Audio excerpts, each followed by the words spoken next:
succession, les églises de réveil. Tout à l'heure, vous nous aviez dit que c'était très important d'en parler parce que ça commence à dégénérer par moment la succession au niveau des églises. Aujourd'hui, il y a plus de dislocations, il y a des divisions, alors que le rôle de l'église, c'est de rassembler les gens et de vivre dans la paix, dans l'unité, ensemble. Alors, la question que nous allons nous poser serait d'abord de savoir que dit la Bible concernant bien sûr la succession dans les églises. Ok, merci beaucoup.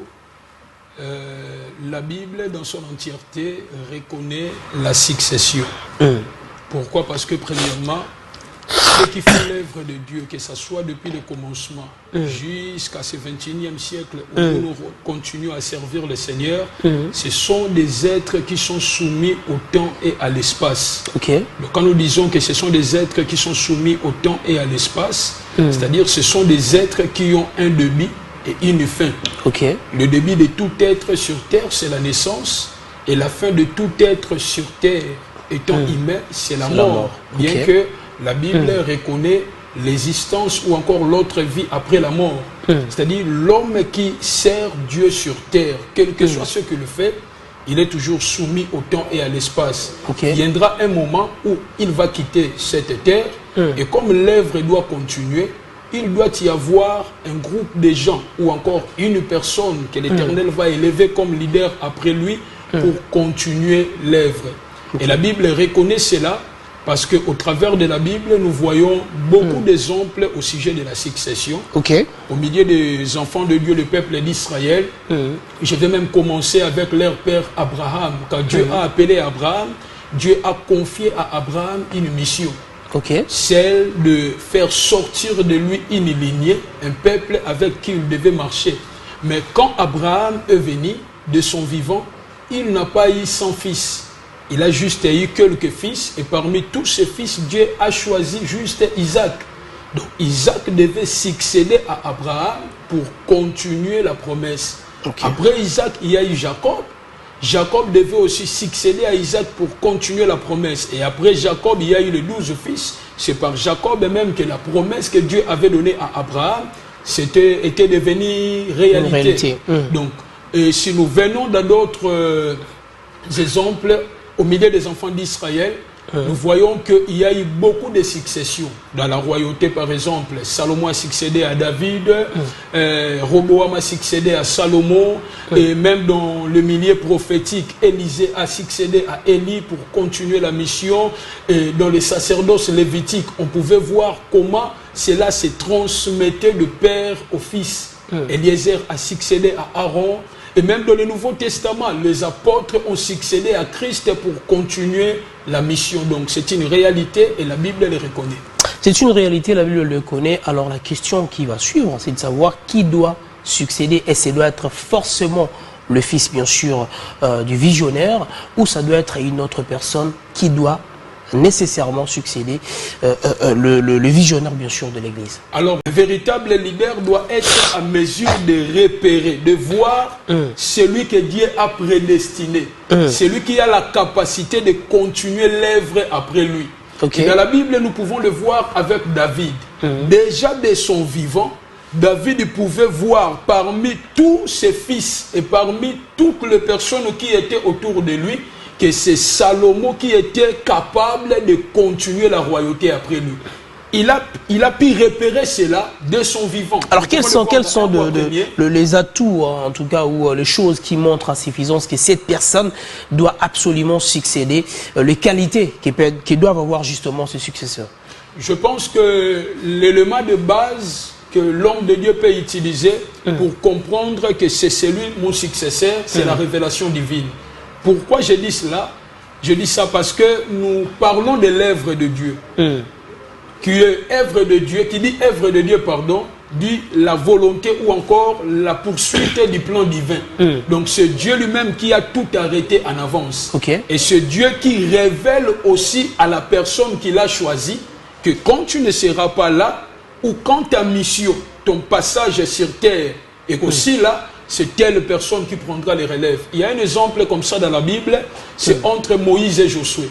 Moïse, pendant qu'il dirigeait encore Israël, de son vivant, Dieu avait déjà révélé à Moïse que c'est Josué qui devait prendre le bâton de commandement après lui. Donc la révélation doit venir de Dieu. Donc la première chose que le leader doit faire pour préparer la succession, c'est préparer les successeurs. C'est-à-dire il prépare les successeurs en commençant d'abord par l'identifier. Et la deuxième chose, il doit former les successeurs. Il doit former les successeurs parce qu'il y a un principe de l'aiguisement qui dit tout délai d'apprentissage entraîne un délai dans le service. C'est-à-dire, quand tu prends le temps de préparer, de former, de travailler même avec la personne qui doit prendre les commandements après toi, cela va le préparer à bien travailler, à bien diriger, même après ton départ. Et la deuxième chose que le leader fait pour préparer la succession, c'est préparer l'héritage. Donc, en premier lieu, il prépare d'abord le successeur ou l'héritier. Et en deuxième lieu, il doit préparer l'héritage. Et cet héritage est à deux niveaux.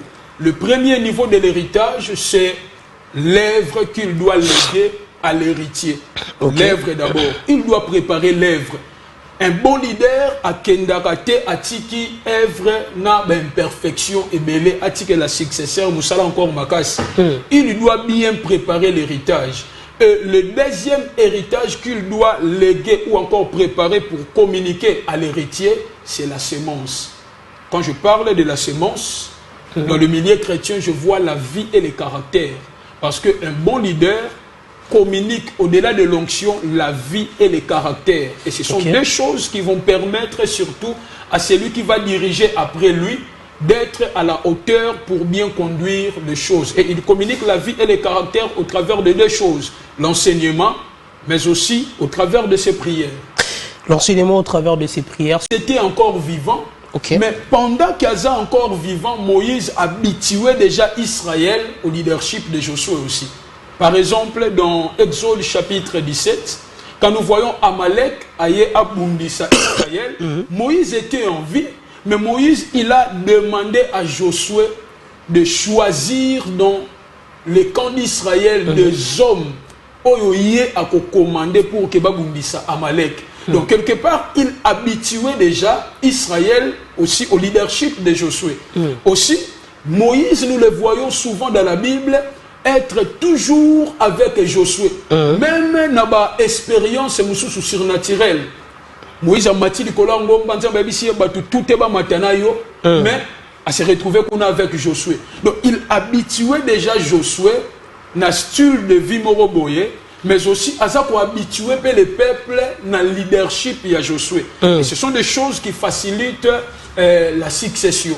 Parce que l'autre monde a Moutou Aïe à diriger après les leaders, mais division et salami. Division et salami pourquoi? Peut-être que quelque part, les leaders de son vivant a Messanisaki Batouté na leadership ya Moutou Moussoussouana. Peut-être que tant qu'il y a Kamba, Moutou fallait succéder à peut-être cinquième position dans la hiérarchie église. Tant aux alatés, deuxième, troisième, quatrième, est-ce que on va digérer ceux qui basent vraiment affermi, est-ce que on digérer directement leadership ya Moutou Moussoussouana? Donc quand on identifie les successeurs, il faut préparer, il faut les préparer, mais aussi au sala à ce que l'œuvre est un bon terrain déjà épanouissement qu'on a à exercer déjà leadership de ton vivant, ça va faciliter les choses. Alors si nous regardons aujourd'hui dans nos églises, dans certains pasteurs qui ont eu à succéder justement leur père, on dirait qu'ils ont du mal aussi eux donc à accepter le collaborateur de leur père pour travailler ensemble, de peur que peut-être eux ils ont plus de spiritualité ou plus de connaissances que eux, et c'est dire que moi je suis leader, je ne peux pas accepter qu'une autre personne puisse avoir plus de connaissances que moi. D'office, elle doit être de côté. Ça, ce n'est pas une bonne chose parce que agir de la sorte, c'est entraver l'œuvre de Dieu, bloquer l'épanouissement de l'œuvre de Dieu. Je vais dire des choses par rapport à la réalité Wana. Premièrement, celui qui succède, il doit savoir que nous tous, nous avons reçu de Dieu une portion de grâce. Même le leader lui-même qui a commencé l'œuvre n'a pas tout. Et il ne connaît pas tout. Na kati ya bato azokamba, il y aura toujours des gens qui ont une portion de grâce au Yazanangote. Maintenant, tant qu'on a succédé, après le leader, je dois savoir que moi, je ne suis pas supérieur par rapport à bateau on travaille na bango. Je ne connais pas makambo nyonso plus que bango. Il y a certaines choses au bango ba yebinga na yebite. Moi peut-être que je peux avoir la grâce de guérison, mais l'autre peut avoir la grâce de miracle, la grâce prophétique. Donc je dois reconnaître la notion de la complémentarité. Parce que nous disons que le leadership, ce n'est pas une compétition, mais c'est une complémentarité. Alors, il faut reconnaître d'abord la chose là. Deuxièmement, et l'autre c'est la personne qui doit conduire l'œuvre après vous. Et après avoir identifié cette personne, vous devez préparer la personne au travers de vos enseignements, au travers de vos prières. Et vous devez aussi préparer l'héritage, c'est-à-dire l'œuvre alléguée à cette personne, mais aussi préparer le peuple, parce que le peuple, c'est toujours l'héritage qui doit continuer après vous. Vous devez préparer le peuple à reconnaître cette notion et à être habitué aussi au leadership de la personne qui sera élevée après vous et aux personnes qui ont hérité l'œuvre d'un père, quelle que soit Église Moro Songolo. Vous devez reconnaître que vous avez hérité une œuvre que vous n'avez pas commencée et vous devez travailler pour la pérennisation de cette œuvre. Et vous ne devez pas travailler seul, vous devez travailler avec les autres. Créer un climat, un terrain d'épanouissement pour les autres afin que Motunion soit se sentir à l'aise et que l'œuvre de Dieu est Kendeliboso. Pour que tout le monde se sente à l'aise, afin que l'œuvre de Dieu puisse avancer, nous voulions que nos églises en tout cas, et que les gens vivent dans la paix, dans l'amour et surtout dans l'unité, parce que ce que nous voyons actuellement, c'est vraiment aberrant. Donc nous sommes au contraire de la raison et certainement aujourd'hui, nous voyons dans nos églises, c'est comme si c'est que nous rencontrions dans le sport. Donc Vita Imana, Ferefali, Ouera Jibé, c'est quand même très compliqué de voir certaines choses. Nous voulons justement la paix, bien sûr, dans nos églises, car l'église, c'est aussi un milieu éducatif. Donc quand les gens viennent, ce n'est pas pour permettre aux gens de vivre dans l'esprit haineux, mais plutôt d'être des gens qui ont de la passion, de l'amour et surtout de vivre dans la charité. Alors, Dr Guélé, ça n'est fini avec vous pour aujourd'hui. Un numéro de téléphone pour ceux qui aimerions justement entrer en contact avec vous. Et s'il y avait un programme à donner, très rapidement, donc votre caméra est là. Vous pouvez nous contacter au travers de ces numéros, plus 243 97 096 31 67. Plus 243 97 096 31 67. Pour ce qui concerne nos programmes, nous sommes à pleine session de formation de l'école biblique Béret que nous dirigeons. Vous pouvez nous contacter via le numéro que nous venons de communiquer. Vous aurez tous les détails. Et à la fin du mois d'avril, la dernière semaine, nous aurons une grande convention au niveau de l'église, là où nous travaillons, la communauté des assemblées de Jésus-Christ, qui est dirigée par notre père, le révérend Edouard Makangila, que nous saluons. Nous aurons un grand programme la dernière semaine. Au travers du numéro que nous avons donné, vous pouvez nous contacter, vous aurez tous les détails. Voilà, merci beaucoup. C'était là le Dr Guélé, c'est un homme de Dieu bien sûr, il dirige Horeb Ministries. Avec lui, nous avions parlé de ces sujets très intéressants qui concernent bien sûr les églises par rapport à la succession, phénomène de succession à l'église du Congo. Il nous a dit que ça existe dans la Bible, mais il faut que cette personne qui succède doit être un fils spirituel bien sûr de cet homme de Dieu, qu'il soit